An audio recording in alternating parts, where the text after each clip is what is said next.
Now that we are back in Congress this week, I think it's time for all of us to share a little bit of what we learned when we were back in our districts.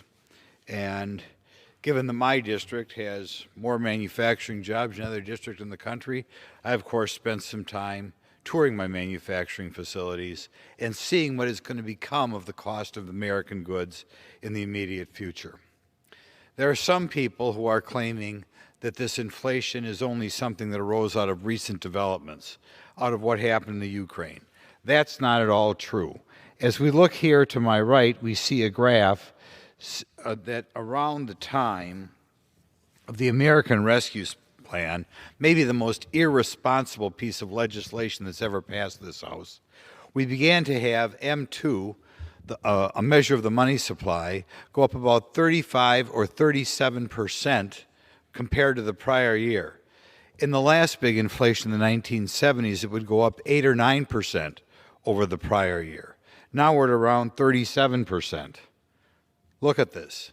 And that was before the, again, preposterously big spending bipartisan infrastructure bill was passed.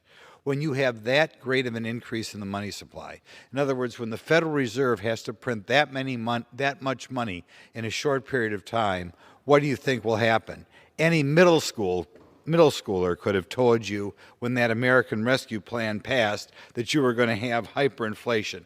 And that's exactly what you're getting. When I tour my manufacturers again and again and again, I find the cost of metals or the cost of the materials that are going to go into the final price in a few months going up 300, 400, 500%. I am very afraid of what is going to happen in the future to our economy with such hyperinflation.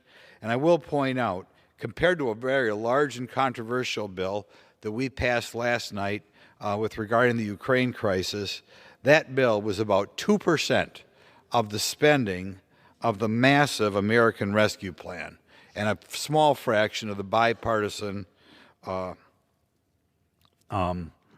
infrastructure bill.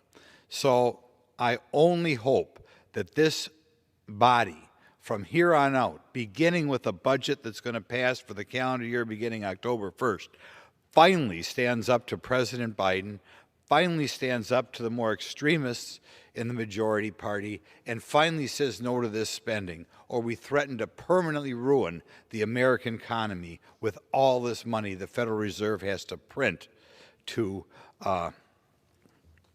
assuage the huge amount of spending that some members of this body want to undergo. Thank you. Grothman, they've got an insatiable appetite for spending. And did you know the American people are just as upset as we are? CNN poll just came out, 23%, only 23% of Americans rate our economy as